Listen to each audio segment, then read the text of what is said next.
que já vivi, dos caminhos estreitos que percorri e das setas que lançaram pra me atingir, dos gigantes que tive que derrubar e os espinhos que tentaram me machucar, me fazer desistir, desacreditar. Mas o teu manto me cobriu, tua voz acalmou meu coração.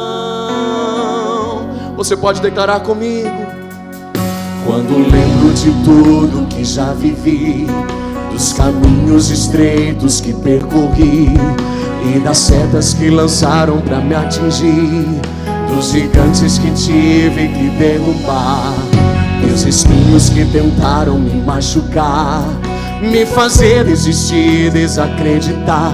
Mas o teu manto, diga isso, igreja, tua voz acalmou meu coração. Erga suas duas mãos aos céus, igreja. Ei! Graça, tua doce graça que me basta. Graça, trago em mim as tuas marcas. Graça, maior prova de amor, meu Senhor. A tua graça, Senhor. Graça, tua doce graça que me basta. Graça, trago em mim as tuas marcas. Graça, maior prova de amor, meu Senhor. Diga: eu não sei mais viver, Senhor. Eu não sei mais viver longe de ti. O teu sentimento habita em mim. Vou continuar até o fim. És minha inspiração. Levante as suas mãos e diga isso, igreja. Graça, tua doce graça que me basta. Trago em mim as tuas marcas. Graça, maior prova de amor. Levante as suas mãos, igreja, como coral, declare ao Senhor. Graça, tua doce graça que me basta. Trago em mim as tuas marcas. Maior prova de amor. Feche os seus olhos, põe a mão no teu coração e diga isso ao Pai. Adore. Graça, tua doce graça que me basta. Diga isso, igreja. Trago em mim as tuas marcas. Graça, maior prova, maior prova. Oh, diga isso ao Senhor, igreja. Oh, graça, tua doce graça que me basta. Trago em mim as tuas marcas. Graça, maior prova de amor, meu Senhor. Oh, diga isso. Tua graça, a tua graça, Senhor. Tua graça, a tua graça, meu Deus. Tua graça.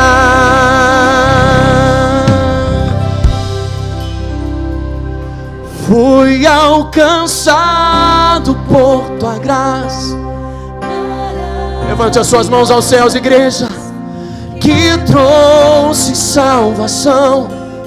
Diga: eu não mereço, meu Deus. Eu não mereço tanta graça, mas por misericórdia recebi. Diga: o maior milagre, o maior milagre, Deus, a Adore ao Senhor, igreja. Fui alcançar maravilhosa graça que trouxe salvação para mim. Eu não mereço tanta graça, mas por misericórdia. Oh, põe a mão no teu coração, igreja, e declara: o maior milagre Deus já fez em mim. O maior milagre Deus. Pega a mão do teu irmão e declara isso bem forte: o maior milagre Deus já fez em nós. Mais uma vez: o maior milagre Deus. Para terminar, diga isso bem forte: o maior milagre Deus já fez em nós. Adore ao Senhor, diga aleluia, diga glória a Deus, exalte ao nome do Senhor. Queridos, graça e paz do Senhor a todos. É uma alegria imensa estar convosco esta manhã, neste santuário, para louvar e agradecermos a Deus pelas bênçãos alcançadas. Louvo a Deus pela vida do reverendo pastor Gentil, que é não só um pastor, um patriarca, um líder que a gente ama, respeita e tem profunda admiração. Deus abençoe esta linda igreja catedral Betel, as famílias representadas pelos que aqui estão. Desejo a todos nesta manhã Shalom Aleichem, saúde e prosperidade. Segundo livro dos Reis, capítulo de número 4, por favor.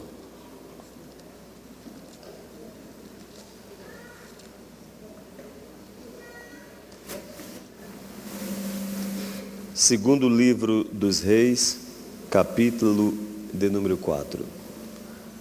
Cumprimentar todos os internautas que estão conectados.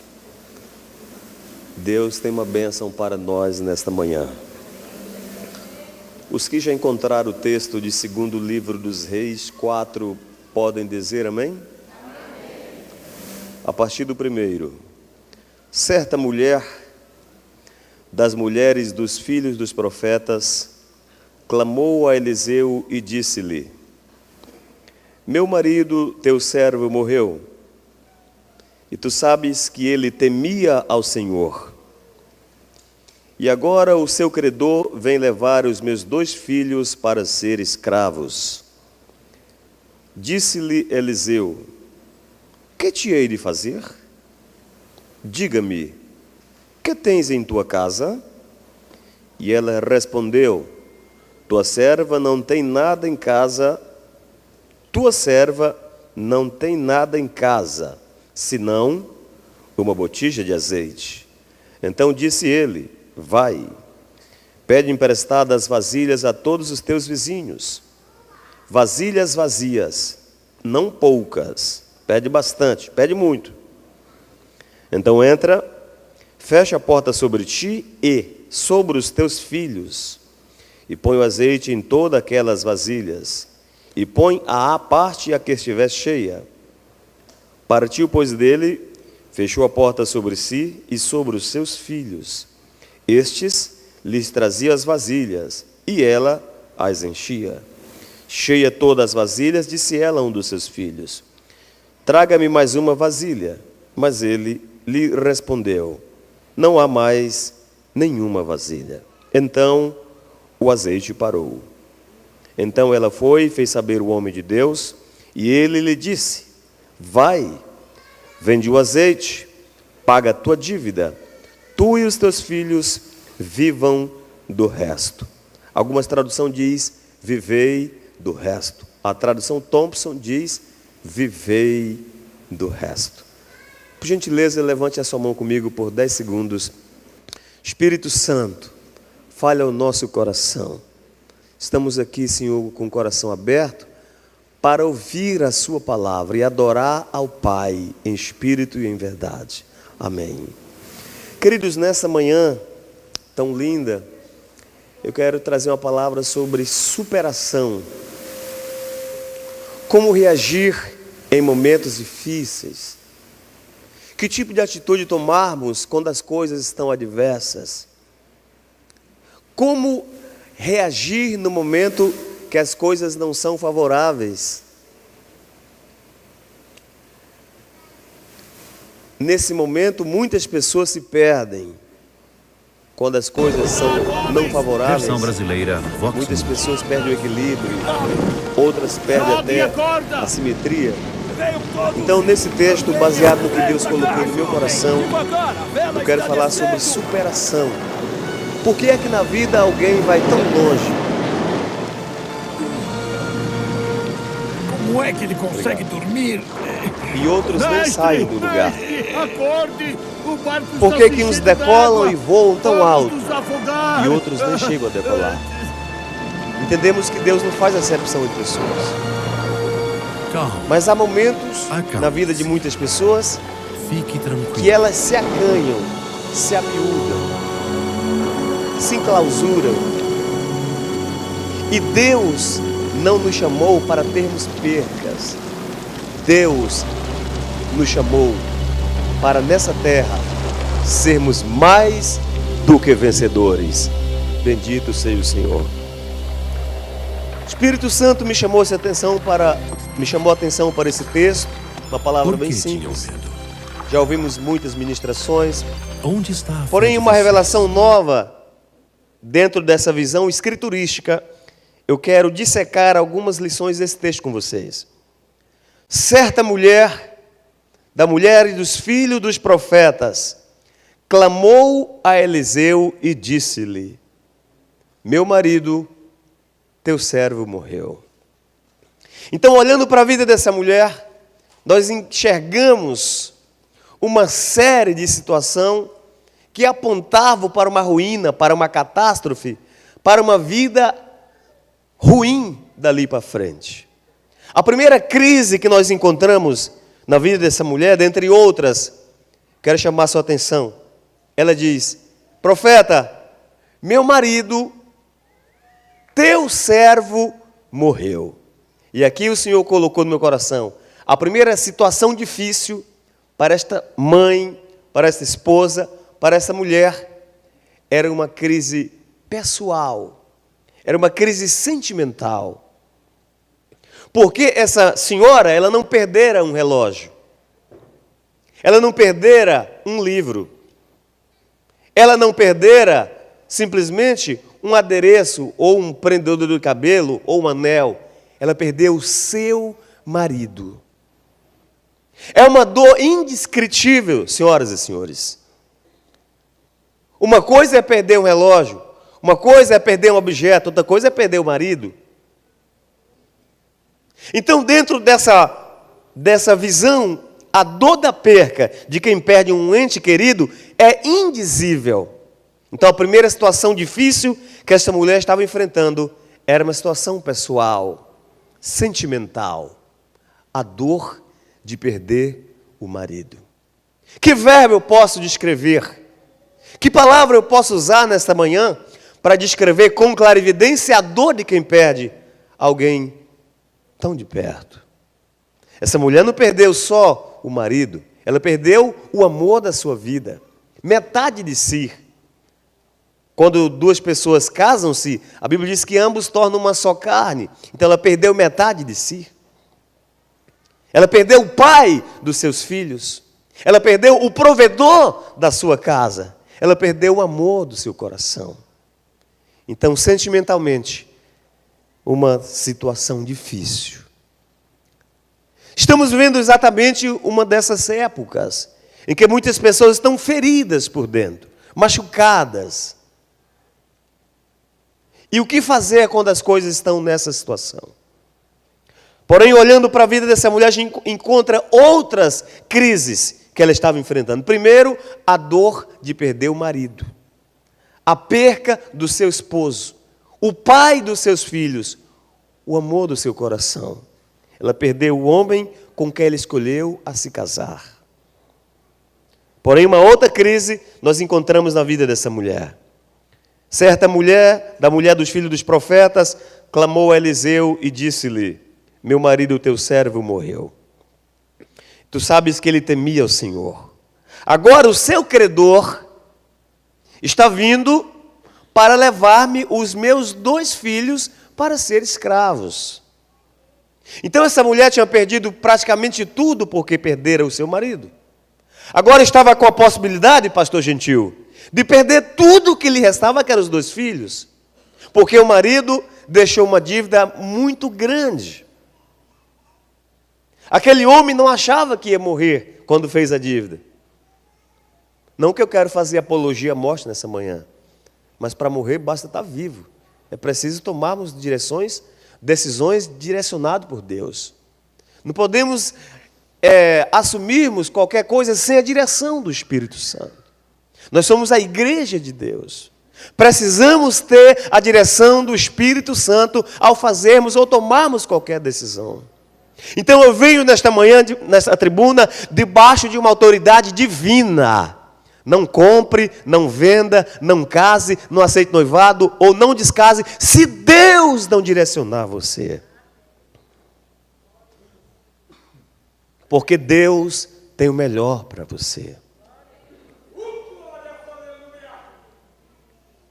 Agora o marido morre e deixa a mulher, além da crise sentimental, a possibilidade de perder os 2 filhos.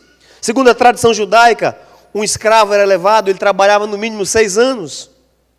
E no 7º ano ele recebia a carta de alforria ou liberdade. Era uma dívida tão alta que um filho só não dava para pagar. E ela diz aqui no versículo: o credor está vindo levar os meus 2 filhos. Como ficaria esta senhora? Então agora uma outra dor, uma outra situação está diante dela. A possibilidade de perder os filhos. A terceira crise que esta mulher estava enfrentando era uma crise financeira. O credor, quem é o credor? A pessoa que empresta o dinheiro. A credora financeira. De repente o marido pegou um dinheiro emprestado. E agora a mulher está viúva, sem dinheiro, não tinha nada em casa, tanto é que ela diz: tua serva não tem nada, não tinha arroz, não tinha açúcar, não tinha café, não tinha farinha de puba, não tinha açaí, não tinha queijo, não tinha gueroba, não tinha nada. Salve uma botija de azeite. Então eu estava numa situação difícil. É aí que se caracteriza, no momento difícil, o equilíbrio de um verdadeiro campeão. É no momento da adversidade que se conhece quem de fato é equilibrado e quem é desequilibrado. Porque é no momento desse que um verdadeiro crente rechaça ou realça o seu verdadeiro caráter, o seu verdadeiro equilíbrio. Dá glória a Deus, reverendo pastor Gentil. Quando tudo vai bem é fácil. Dá glória a Deus quando tudo está bem, quando a conta está volumosa, quando o carro zero está lá fora, quando você tem no mínimo 200 pares de sapato lá no seu guarda-roupa, no seu closet ou no seu drawer. É fácil. Dá glória a Deus quando você olha assim e você escolhe o perfume Euforia da Calvin Klein, ou da Pestalozzi, ou da L'acqua di Fiore, ou da Boticário. É fácil. E dá glória a Deus quando você olha para um lado, não tem o açúcar para passar um chá de folha de laranja. É nessa hora que o verdadeiro adorador é conhecido. Oh, aleluia. Olhe para cá, por favor. Que tipo de atitude tomarmos nessa situação? A mulher estava com a crise sentimental e pessoal.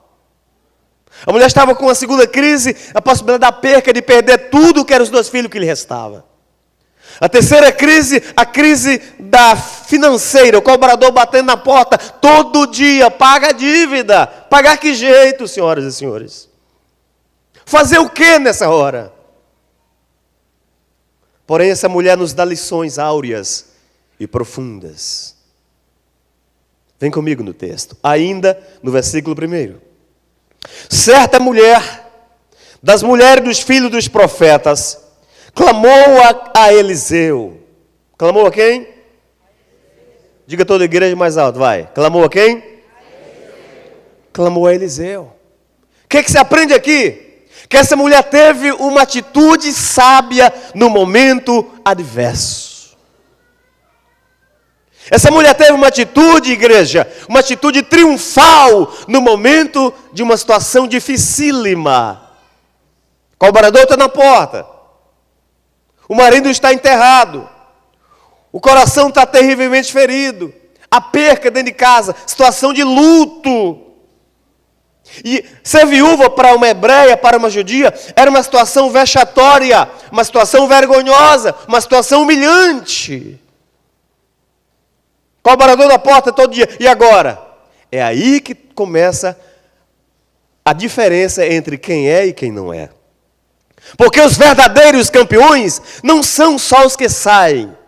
O verdadeiro campeão não é o que sai na largada, mas são os que chegam até o fim. Bendito seja Deus. Porque entre a largada e a chegada, os irmãos já viram naquela corrida que tem em São Paulo, todo dia 31, salvo engano, de dezembro, São Silvestre, né? A largada é áureas, é láureas, são flores, são barulhos, são aplausos. Mas há uma diferença entre os que saem e os que chegam à linha de chegada. Porque entre a chegada, entre a partida e o final tem os desafios. E é aí que muitos desistem. As adversidades da vida fazem as pessoas desistirem. Os revés da vida fazem as pessoas se enclausurarem. Muitas pessoas se amiúdam, se acanham. Ei, olhe para cá. Mas eu venho nesta manhã dizer, levante a sua cabeça. Satanás não vai ganhar esta guerra. O Espírito de Deus nesta manhã está dizendo, eu vou contigo até o fim e te farei triunfar. Bendito seja o Senhor.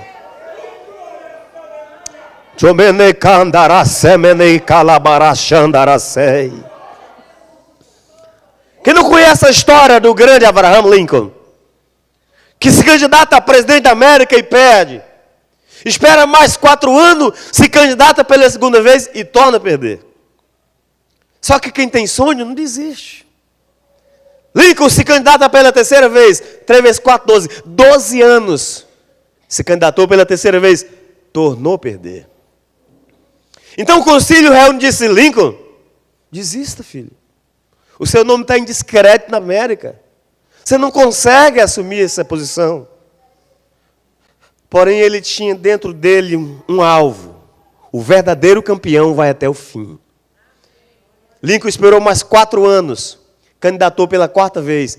Graças a Deus, dessa vez, tornou a perder. Agora imagina, 16 anos de derrota. Esperou a 5ª vez. 5 vezes 4, 20. 20 anos tornou a candidatar pela 5ª vez. Tornou a perder. Aí ficou difícil, irmãos. Porque nessa hora, só realmente quem tem certeza do que é e quem é o seu Deus é que não desiste. Porque todos disseram, Lincoln, a América está envergonhada de você. O seu nome está o nome mais desgastado aqui na América. Mas ele concentrou todas aquelas palavras que vinham como se fossem palavras de fracasso e fez dessas palavras um trampolim para a vitória. Se candidatou pela 6ª vez, tornou a perder. Só que toda vez que o número 7 se manifesta, significa um ciclo de grandeza e de mudança. Quando ninguém mais acreditava em Lincoln, quando ninguém mais acreditara que Lincoln pudesse pelo menos ter coragem de colocar o seu nome e apreciação no colégio eleitoral na América, Lincoln disse, vou me candidatar de novo pela 7ª vez. Olhe para cá. Irmãos, foi um dos presidentes mais votados que a América já pôde conhecer. Abraham Lincoln. Olhe para cá. Sabe por quê? Porque ele não olhou para palavras de fracassados, e de derrotados, e de quem não queria o seu sucesso. Dentro dele só tinha uma voz, eu vou vencer, eu vou vencer, eu vou vencer. Levante a sua mão nessa manhã que tem uma palavra profética para você nessa manhã. O Espírito Santo me autoriza a dizer para ti, você vai vencer, você vai vencer, você vai vencer, você vai vencer. Se você acredita, aplauda bem alto o nome de Deus nesta manhã. Aleluia!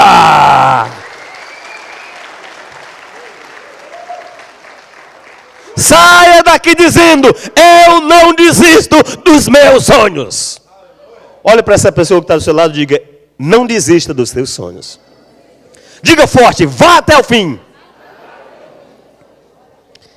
Então esta mulher tomou uma atitude.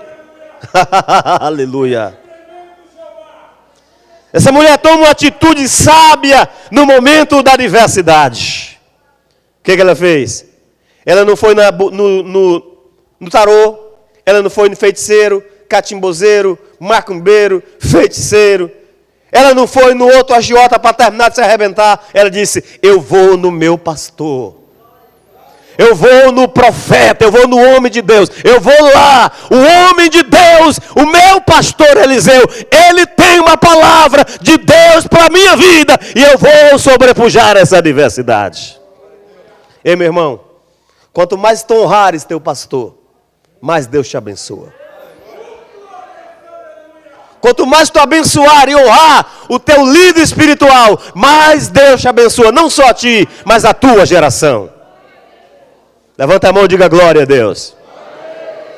Então o que ela fez? Ela tomou atitude sábia. Diga comigo: atitude sábia. Diga: atitude certa gera milagre. Diga mais uma vez: atitude certa muda as coisas. Tome a atitude certa na vida e serás triunfalmente abençoado em Deus, por Deus e através de Deus. Então se vê a mulher em busca de Eliseu. Agora, deixa eu falar 3 coisas. O Espírito Santo colocou 70 coisas no meu coração acerca desse homem. Não dá tempo. Vou falar apenas 2, se der tempo. Antes desse homem morrer, ele deixou coisas áureas e belíssimas. Vem comigo no texto. Ainda no versículo 1. Certa mulher, das mulheres dos filhos dos profetas, clamou a Eliseu e disse-lhe: My husband, meu marido, teu servo morreu. Mas tu sabes, olha aí no versículo 1. Tu sabes o quê? Diga mais alto. Tu sabes que o teu servo, o meu marido, dizendo ela, temia ao Senhor. Então aí está o segredo. O que o Espírito Santo me disse? Esse homem morreu, mas deixou, a primeira coisa que ele deixou, um legado de homem de Deus. Pastor, onde você viu isso? Aqui no texto. Ela diz: meu marido morreu, mas tu sabes que ele temia. Temia quem? A palavra hebraica aqui é panhad. O verbo panhad significa aquele que reverenciava. A palavra hebraica nesse termo é reverenciar, adorar, exaltar, expressar louvor e estima. Ou seja, o homem morreu, mas deixou um legado de fé. Era crente. Irmão, você quer conhecer um homem? Pergunta à mulher dele. Ela que o conhece. Sim ou não, minhas irmãs? Olha, esse homem era tão crente, reverendo. A mulher testemunhar depois de morto, o homem era crente. Meu marido morreu, mas tu sabes que ele temia. Ele era adorador. Glória a Deus. Olhe para mim, escreva aí que eu vou te falar. Morre o homem, mas fica a sua história. O que as nossas gerações dirá de nós no futuro? Que tipo de legado você deixará para a sua geração? E meu irmão, aonde você for, Deus te chamou para fazer a diferença.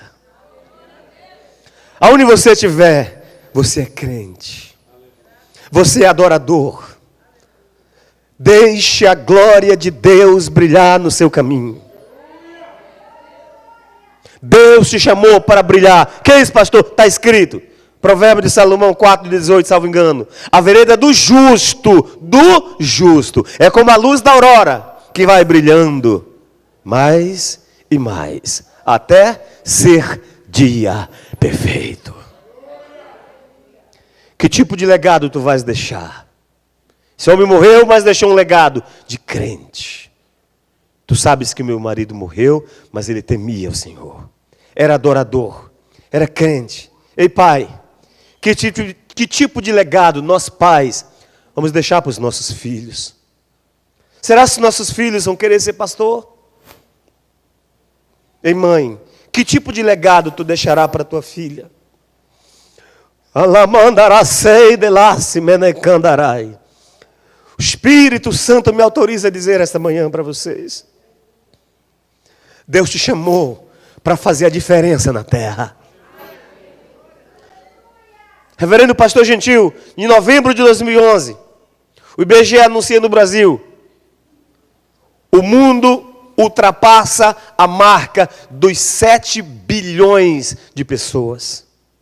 Marca que já foi ultrapassada. Hoje, seguramente, nós temos mais de 7 bilhões de pessoas na terra.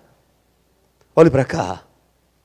Em João 15, versículo 16, tem um versículo áureo que me encanta. Eu fico como se fosse um gigante na fé quando eu leio esse versículo.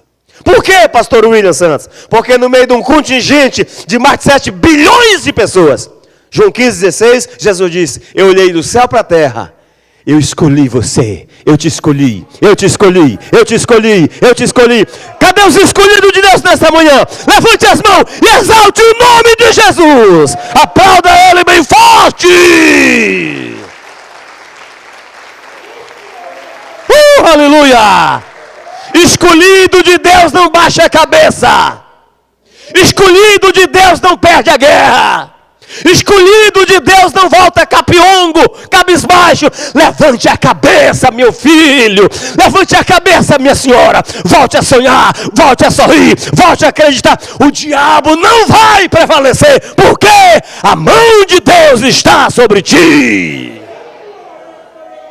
Aleluia. Partindo para o epílogo desta breve reflexão. Para que Deus me escolheu, pastor? Deus te escolheu para fazer a diferença. Deuteronômio 28:13, Deus te escolheu para ser cabeça. Atos capítulo 1, versículo 8, Deus te escolheu para ser testemunha. João 15:16, Deus te escolheu para você ir e para dar fruto. Mateus capítulo 13, aleluia, do versículo 3 em diante, Deus te escolheu para semear. Semeia. Aquele homem da parábola tinha 75% de chance para desistir, porque a primeira semente que ele plantou deu errado. Plantou à beira do caminho, as aves vieram e comeram. A segunda semente plantou no meio das pedras, não frutificou. A terceira semente plantou, caiu no meio dos espinhos, sufocaram. Então ele tinha 75 motivos para desistir.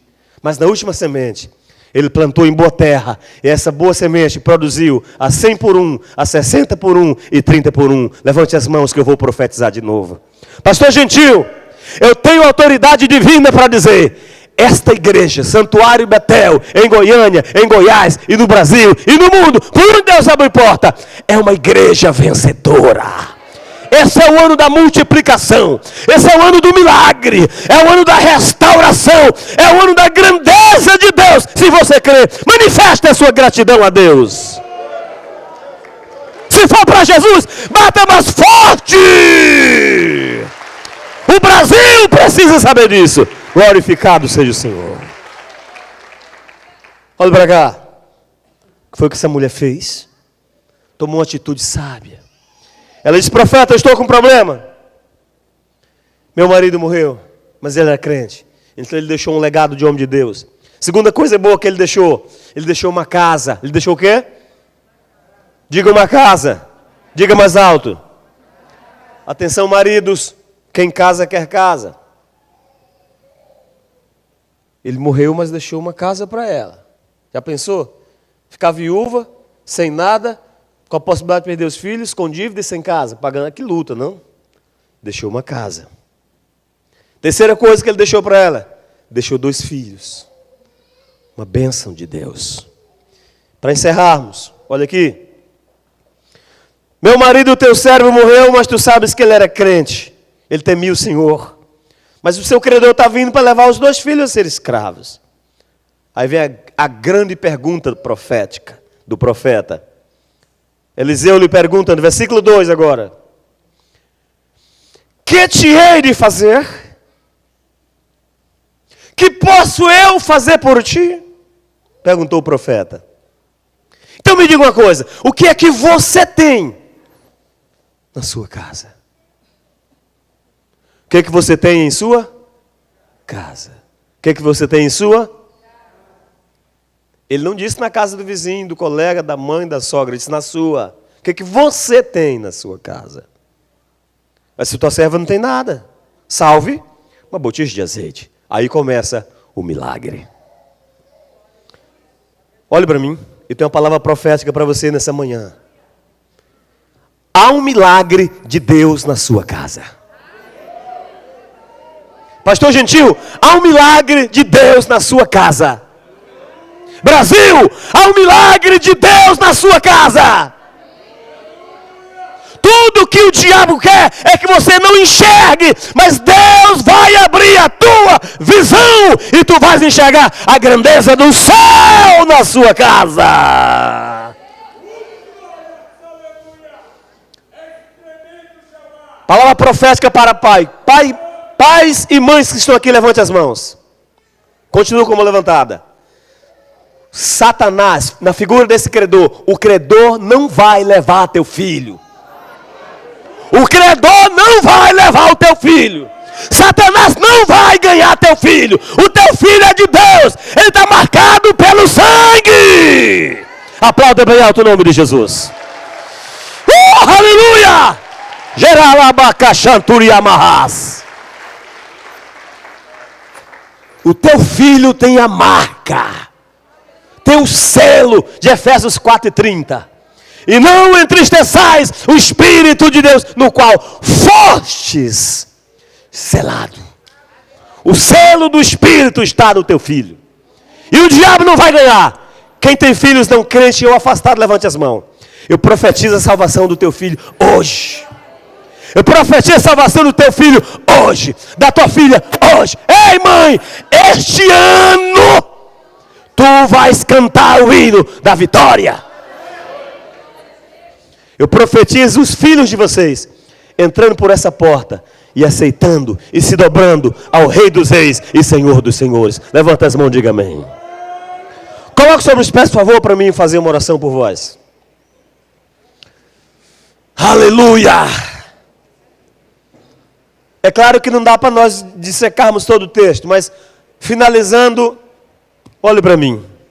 Olha aqui, a mulher disse, tudo o que estava acontecendo, ela contou ao profeta. E ele perguntou, o que é que você tem em casa? Ela disse, eu tenho uma botija de azeite. Agora vem a segunda ordem. Agora que você tem alguma coisa, aí começa o seu milagre. Volta, olha aqui, volta. E quando tu chegares na tua casa, tu vai em todos os vizinhos. Quantos vizinhos? Digam todos. E você vai pedir emprestadas vasilhas, bastante vasilha, não pede pouco não. Então eu quero, mesmo de pés, eu quero deixar a última lição. Claro que tem outras, quero ficar por aqui. O que essa mulher tinha? Essa mulher tinha uma coisa que todo crente, independente de quem seja ele, tem que ter com as pessoas. Relacionamento. Sim, irmão. Tem crente que é crente, mas é chato, irmão. Tem crente chato, pastor Gentil. Ou crente insolente. Quase que eu dizer insolente. Eu não falo com aquele vizinho. Já pensou os senhores e as senhoras, se essa mulher tivesse alguma intriga com algum vizinho, como que ela iria pedir emprestada vasilha? Ei, meu irmão, a Bíblia diz, quando depender de vós, tenham paz com todos. Seja um crente alegre, meu irmão. Seja um crente para cima. Seja um crente ávido. Seja um crente animado. Seja um crente sal. O que é isso, pastor? O crente sal é aquele que gera sede nos outros para ser crente. Essa mulher sabia se relacionar. Aprenda a se relacionar com as pessoas lá no seu trabalho, lá na sua faculdade, lá na sua escola, lá no avião, lá no trem, lá no Boeing, lá onde você estiver. Porque aquela pessoa que hoje você pode olhar de cima para baixo, amanhã ela pode ser o seu chefe. E aí? Então essa mulher sabia se relacionar com as pessoas. Mas minha vizinha me jogou uma galinha podre no meu quintal, pastor. E aí? Faz o contrário. Compra um frango assado e dá de presente para ela. Porque aí você montou a brasa na cabeça dela. Pastor, mas minha vizinha é pastor. Jogou lixo no meu quintal. Ah, é? Faça o contrário. Compra um buquê de flor, manda para ela. Manda uma mensagem para ela, chama ela para vir à Catedral Betel. Porque aí, você estava dizendo, a Bíblia diz em Romanos, não se deixe vencer o mal pelo mal, mas vence o mal com o bem. Você está lá para fazer a diferença para aquela vida. Ei, filhão, lá naquele condomínio, Deus te colocou lá para fazer a diferença naquele condomínio. Mas ninguém é crente lá. Ok, aí é que você brilha, porque ninguém é crente. Diga glória a Deus. Outro dia eu concluo essa palavra. Então escute, ela sabia se relacionar com as pessoas. Uma outra coisa que ela tinha, em 30 segundos eu encerro. Diga comigo, ela tinha crédito. Ela tinha o quê? Tinha ou não tinha? Por quê? Irmão, pedir emprestado, querido. Você empresta para quem você não conhece? Quem não tem crédito vai pedir dinheiro no banco. Será que se recebe? Não, filhos. Para pedir emprestado tem que ter? Tem que ter o quê? Isso aqui rebenta nós. Tem que ter crédito. E outra coisa, Eliseu disse, não pede pouco não. Vai pedir? Então pede logo muito. Aprenda a pedir, rapaz. Pede logo o que você precisa. Pede bastante. Eu fico aqui. Levante a mão e diga, pede bastante. Porque o teu Deus tem tudo o que você precisa. Então ela tinha crédito, porque para pedir emprestado tem que ter crédito. Eu nem vou perguntar, mas como é que é o nosso crédito?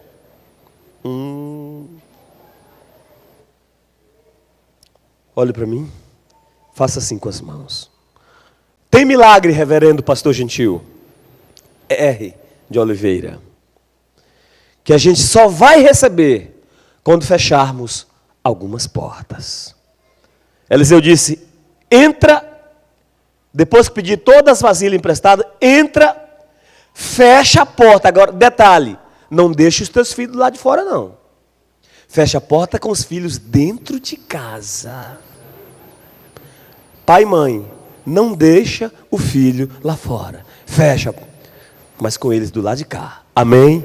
Bendito seja Deus. Espírito Santo, te louvamos nesta manhã. Te louvo por esta palavra. Obrigado, Senhor, pela vida do pastor Gentil.